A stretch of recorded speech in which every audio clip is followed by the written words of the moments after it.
Hi everyone, I'm Bear Peterson, Mayor of Franklin Park, and this is Franklin Park Volume 3. Today we have a fast-paced program because we have much to cover. Our producer, Bill Wildt, underwent serious surgery in May of 2012 and was incapacitated for some time. We want to try to catch up as quickly as possible, starting with the groundbreaking ceremonies for the new Franklin Park Police Station that occurred March 31st, 2012. As luck would have it, it was a cold and blustery day with raindrops in the air and more rain threatening. We were prepared for anything and were glad to see so many came to hear what was being said. But we know the weather kept many away, so through the magic of television, we have an opportunity to show you and let you hear what took place. Let's begin with Franklin Park Police Chief Mike Witz. Good morning. I would like to welcome everyone here today as we gather to break ground on the new Franklin Park Police Station. I am happy to stand before you today with our partners in the development, FGM Architects and MTI Construction Services. This new 36,500 square foot facility will help us in our mission to deliver high quality law enforcement services to our residents and to our businesses, and to continue to provide our citizens with the critical public safety services that will help to protect and enhance their quality of life. Our police department provides the village with the full range of police services, including criminal investigations, patrol operations, traffic and parking enforcement, crime prevention, education, and community policing. Our new police station will help to expand upon these services and to facilitate changes in policing in the areas of evidence retention requirements and cyber crimes. With a growing community of over 19,800 residents, 43 full-time sworn officers, and almost 26 auxiliary personnel, the station was designed to serve the public and our citizens for the next 50 years. It is our obligation to keep you safe, and it is our honor to serve our community. This new facility will support our officers as they work to secure the safety of our neighborhoods and our families every day. The new police station will allow us to increase efficiency and to apply best practices in police officer staffing and police procedures, resulting in continuing to provide the highest quality of service to our community. This new facility will also serve as a regional center to allow us to collaborate with police departments in our community and our neighboring communities on area-wide task forces and to implement new crime prevention programs. The new police station will be developed in accordance with safety requirements to help protect our police officers and visitors while in the building. I look forward to the completion of the state of our facility and to inviting you all to join us next year when we cut the ribbon on the building. Thank you.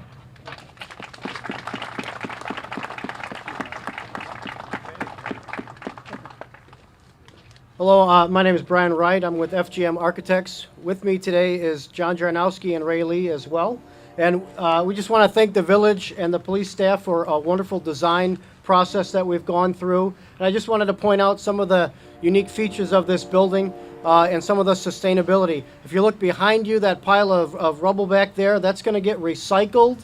And then also this pile of concrete over here is going to get pulverized and recycled as well. So sustainability is one of the big goals of the project, and really something that the mayor and the trustees have really pushed for on this job. And we're really proud to design sustainable features into this building. Besides those things, we're also working on a stormwater design that's going to capture water and allow, through bioswales, clean the water, and then ultimately put it into a stormwater detention pond to help reduce flooding in the village. So this site here is 14 acres, and we're going to capture that water and hopefully alleviate some of that flooding that the village has been seeing. In addition to that, there'll be some pavers that allow percolation into the soil to help reduce some of that runoff. We're also trying to reduce some of the dependency on Lake Michigan and Chicago water by using reduced flow fixtures in the building to save water usage. The building, as I mentioned, will have a high recycled content, and finally a design layout that emphasizes efficiency and reduces cost. So again, we're really excited to start this, and we're one day closer to a brand new police station. Thank you very much.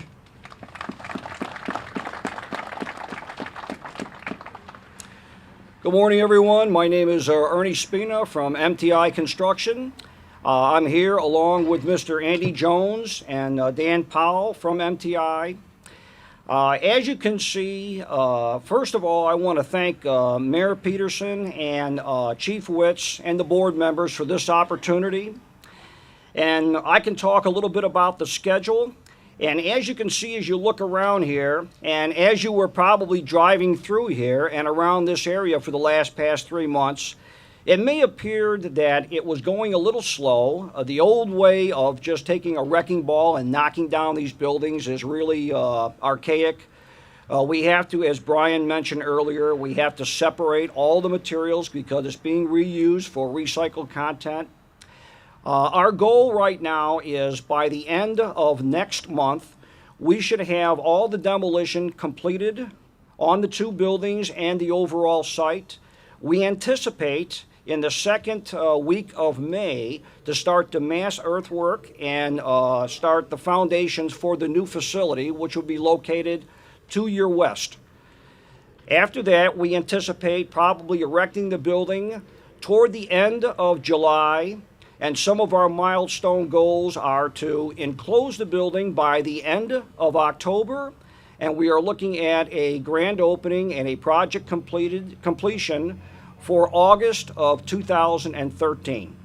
Thank you very much, and right now I'll turn it over to Mayor Peterson.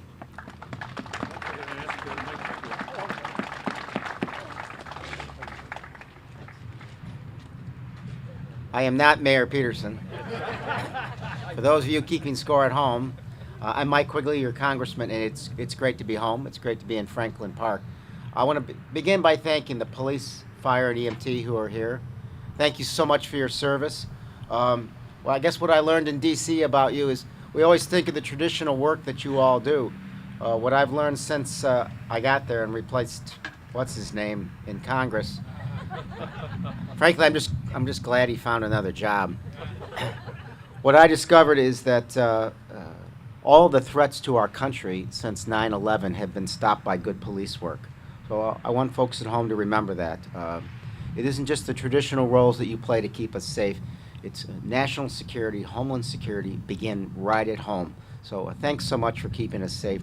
I want to thank Mayor Peterson and the trustees and all the staff for the great work they've done so far putting this new station in place. So we look forward to being here next August for the grand opening. And thanks so much, everyone, for being here. Have a good day.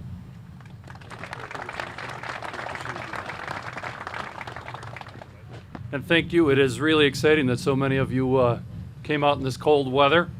It's kind of interesting. A couple days ago, we needed sunscreen, and we're wearing shorts. I'm pleased and really excited to be here after so many years of having a failing police station. It's an honor to be here to finally break ground. I'd also like to acknowledge several of the elected officials who have joined us. You've heard from Honorable Congressman Mike Quigley, who's been very helpful for Franklin Park. We appreciate it. Thank you for coming out. The Honorable State Senator Don Harmon, thank you for being with us, Don. Don is always very helpful down in Springfield. Skip Saviano has been one of the best state representatives in the state of Illinois, and we're very pleased that he could spend the time with us. I know that Anna Montana was indicated to be here. I don't know if Anna made it. Oh, there she is. Thank you, Anna. Ron Serpico. Did Ronnie make it this morning? For Mayor is Mayor Melrose Park. Honorable Ben Mazzula, Mayor of Stone Park, has been here. Pete Silvestri, Mayor of Elmwood Park, and County Commissioner. Thank you for being with us. We have Franklin Park trustees John Johnson, Tom Brimmy, Bill Rule, Randy Peterson, and Cheryl McLean. Did Rose Rodriguez make it? And there are a number of different other officials, elected officials from school, park district, and I'm sure that they won't want me to go through a long list of those. I'm happy to see so many of you here today as we break ground on the new police station for Franklin Park. This site was selected in part because it is close to the center of the village and with convenient and efficient access to our residential properties. We had looked at a number of different properties. Some of them had environmental contamination. Others were on River Road that would have cut off our police station during high water times, and others were on Grand Avenue that just were not economically practical. The safety of our residents is our number one priority, and also a priority is the safety of our officers.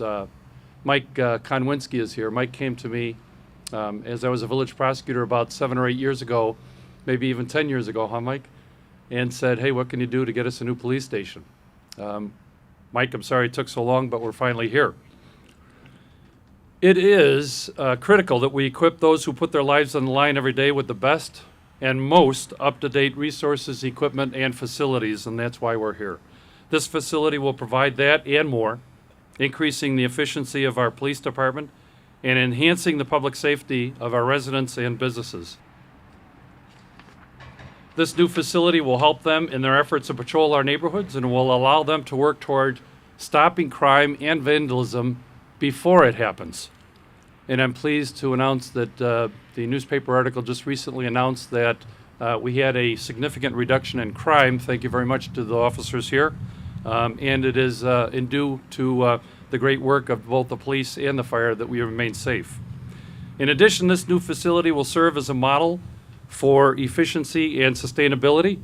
Sustainability is a top priority for the village of Franklin Park. The new police station will be a LEED certified building under the rating system established by the U.S. Green Building Council.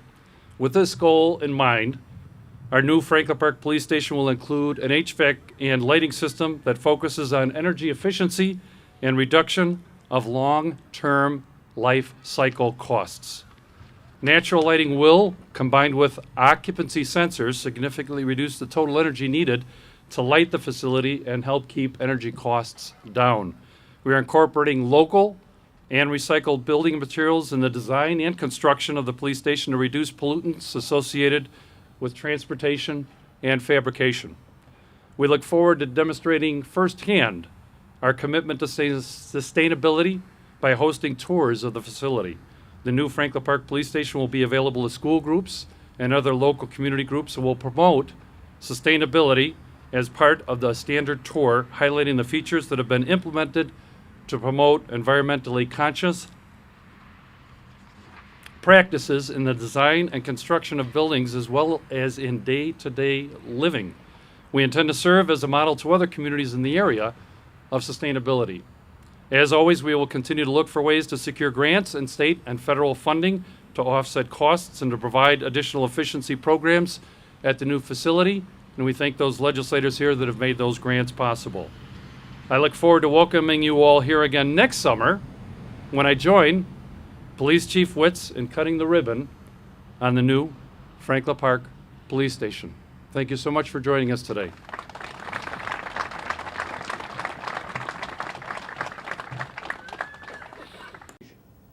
Of course, a project of this size took the combined effort of lots of folks, and it was important, despite the weather, to give them a chance to participate in the groundbreaking.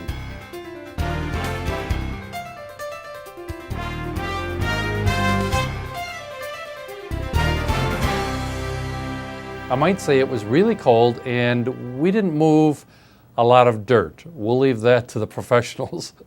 I want to take just a few more minutes to comment further on what transpired.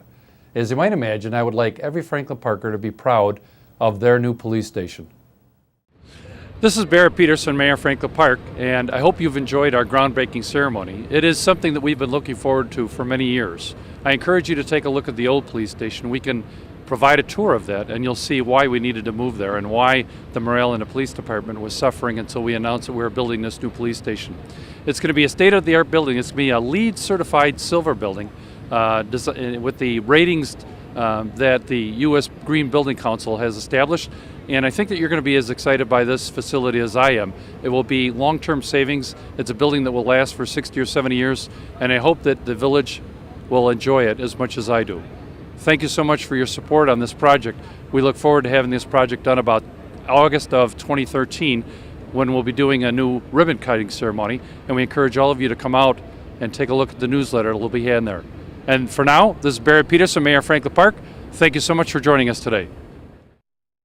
It was really cold, and I was glad the next item we wanted you to be aware of came a couple of months later on April 23rd, 2012, on a much warmer, sunnier day.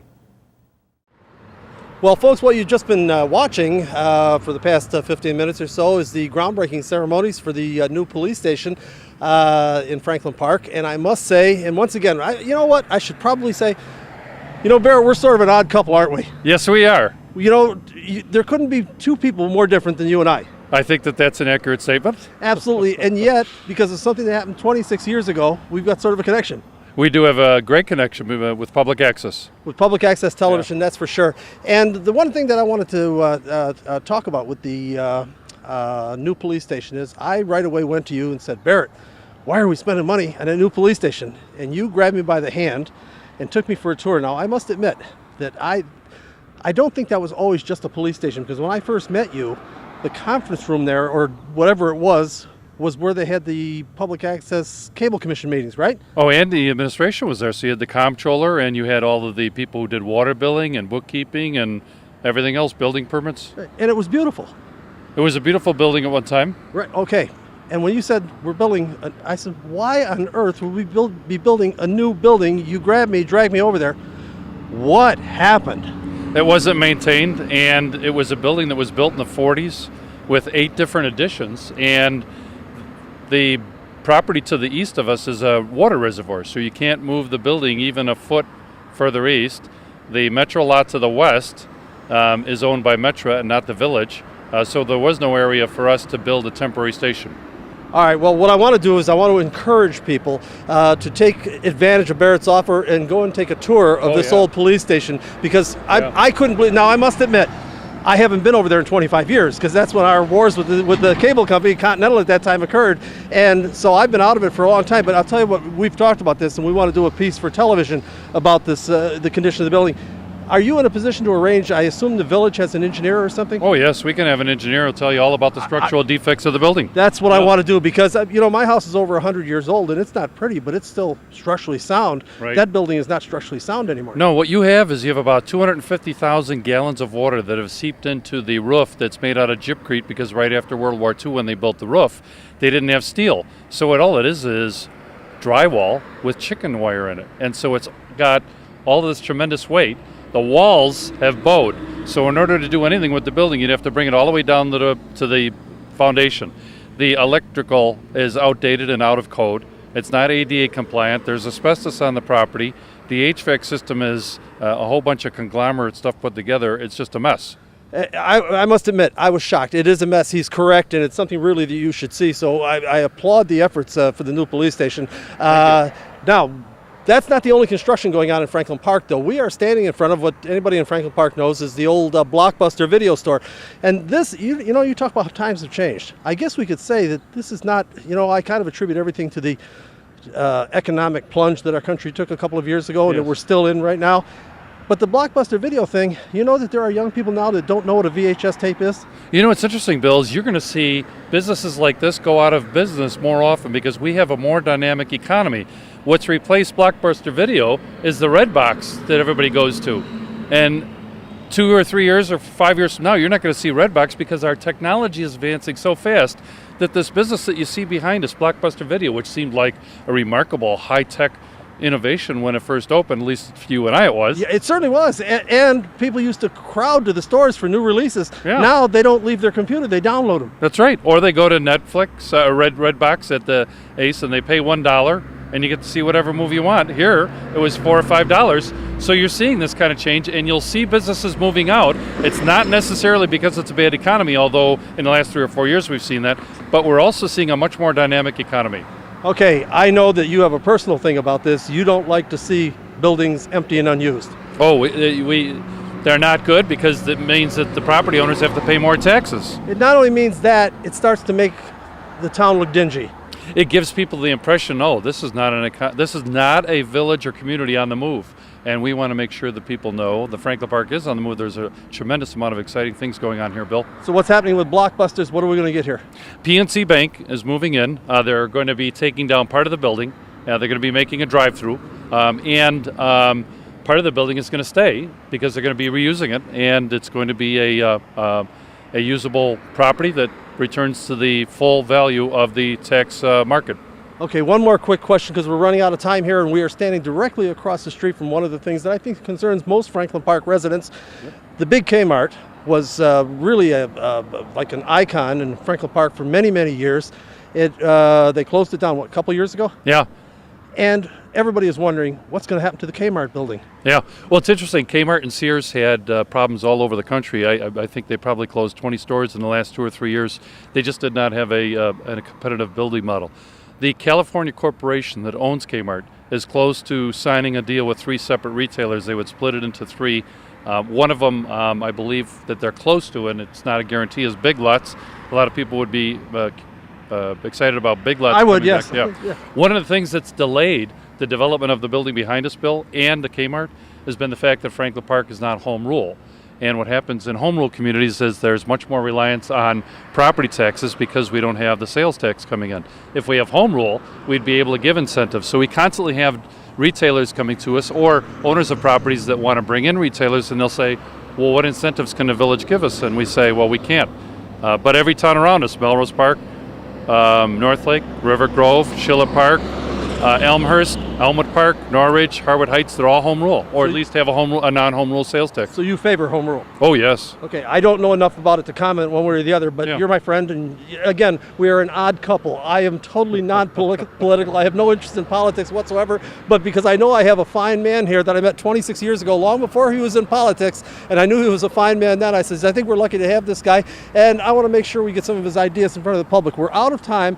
We're going to be following up on this, but you're not letting these buildings stand empty. You're working on getting these things filled. No, we just had Midwest Can move in. They have 250 employees on Belmont, so we're really excited about the number of businesses that are moving in.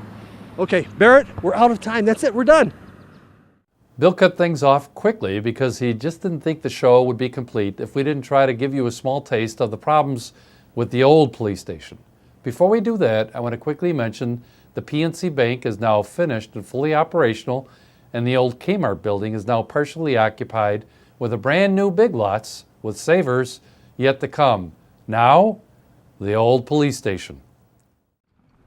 I would love to comment on the fact that it's December 3rd and we have a 60-degree, almost 70-degree day, but we don't have time. I heard that last piece because I just didn't think this show would be complete if we didn't spend a moment looking at the old police station, because it's really important. I know that most of you aren't going to take the opportunity that Barrett offered to come over and tour the station, but you really ought to see this place because, Barrett, frankly, it's a disgrace.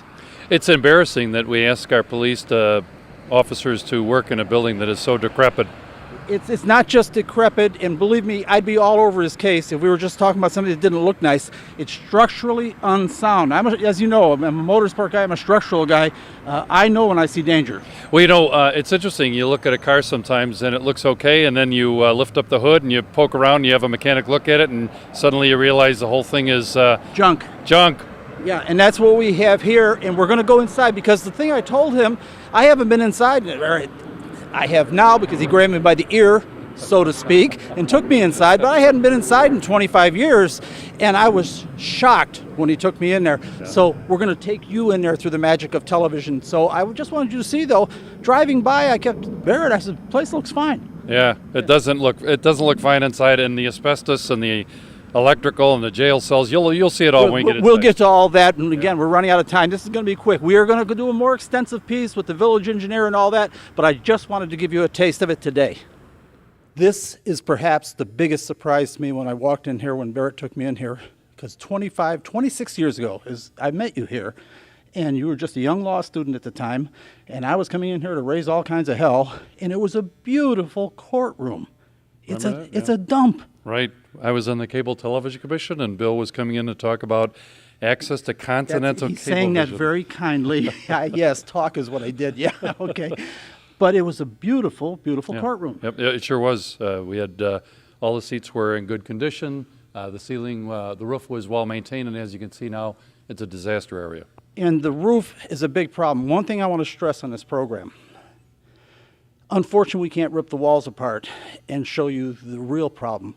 It's not that it doesn't look nice, because we can live with the fact that it doesn't look nice. We have a downed economy. We are talking about the building is structurally unsound. I know structures. It's my field. I'm a little uncomfortable standing right here. The area that we're in, OSHA came in and condemned this area and said we cannot have any employees in this area. Exactly. And as a matter of fact, quite a bit of this building has yellow, like police ribbon, cordoning it off. 40% of the building 40%? has been determined to be unfit for human occupation. So you can't even use 40% of it. That's correct. Some of our interview rooms in the police area are unusable. I'm telling you, folks, seriously, you really should take this tour. Come over and take a little tour here to see why the new police station is so necessary. And believe me, it took a lot. It didn't take a lot of convincing. I'm not stupid. I took one look around and I said, I cannot believe this is what happened. What I want to know is why it happened. But we've got some other things to do first. Barrett's only smiling because I made him smile. This place is disgusting. Yes. And quite frankly, when you brought me in here before and I took one look in here, I said, if I were taking my dog to a kennel and they were going to put him in a place like this, I would take the dog right back out again. This is not fit to put a dog in. Nobody wants to coddle prisoners, but this cell is not compliant with state law and would have had to have been completely renovated. I must say I'm stunned. It is absolutely disgusting. It wasn't engineered, it wasn't designed, yeah. Once again, folks, seriously, honestly, of course, you all know I'm an animal lover, but I wouldn't, if I went into a kennel and this is where they were going to put him, I'd go right back out and go to another kennel. That's how bad it is in here. I'm sure, like me, you started thinking right away, why not just fix the building? Once you come in here, you really should take a tour. Once you come in here, you realize it really can't be done. Just little things like right now we're standing on a floor that has tiles on it, and we're showing you a shot of what happens when you pick the tiles up. It's all asbestos underneath. That's correct. The engineers indicate that when you pull these tiles up, what you're going to do is you're going to experience a release of asbestos. One hook from an asbestos gives you mesothelioma. Okay, I'll tell you how it works, folks. This is something I know a little something about. What he's talking about is the reason asbestos is so dangerous, and we've known this for thousands of years, is because if you had a microscope and you looked at asbestos particles, they look like little fish hooks, meaning once they go in, they won't come out. And the problem is once you breathe them into your lungs and they get into your lungs, they cannot be removed to the point where your lungs can no longer breathe. It is a very, very serious, it's a good thing we learned about asbestos. That's right. And what we want to do is make sure that we don't replicate this, and so that was another reason why we couldn't just repair this building. Just start ripping things up. Correct. Okay. Again, I wish we had more time. We're going to go into it in more detail. We've got a couple more things. If we have time, we have a couple more things we want to look at. All right, folks, we're in a place where we're not supposed to be right now. Barrett, this is an interview room. As I understand, it's condemned. Yes, it's been condemned, and it is an interview room. How long has it been condemned? For probably about a year and a half, maybe. Unbelievable that 40% of this building can't even be used. OSHA says it cannot be occupied by anybody who is working in the building. All right, folks, again, this is all we've got time for on today's program. I just wanted to give you a little idea. We're going to do a more extensive piece about this. Do yourself a favor. Take a tour of this old police station while it's still standing. You won't believe what you see because we haven't gotten into the important part yet that I want to get into with the village engineer, the structural unsoundness, but we have to kind of actually look in the walls for that. Well, Bill isn't an easy person to convince, but one look at the structural problems in the old police department building, and he knew we had no choice but to build a new one, and we hope it's something of which everyone will be proud. We'll get into the structural problems of this old building, but not today, because we're out of time for this episode. I'm Barrett Peterson, and you've been watching Franklin Park Volume 3. Thanks for joining us.